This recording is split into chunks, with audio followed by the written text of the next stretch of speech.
Hello everyone, আজকে আমি বানাচ্ছি আমার মাম্মার জন্য পাটিয়ালি প্যান্ট। এই দেখো, প্রথমে আমি এই কুচিগুলোকে এরকমভাবে সুন্দর করে প্লেট প্লেট করে নিয়েছি এই পার্পিংটার সাহায্যে।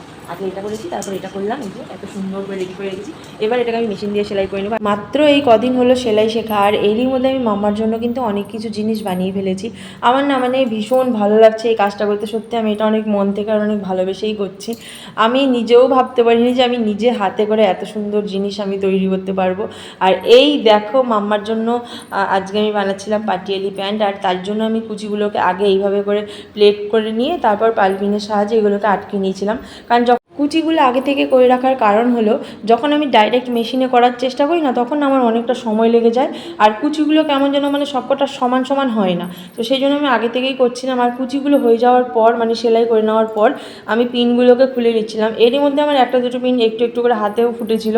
তারপর আমি এই দেখো মোহরার দিকটা করছি, মানে পায়ের গোড়ালির কাছে যে রাউন্ডটা থাকে সেটা আমি সেলাই করে অ্যাটাচ করে নেব।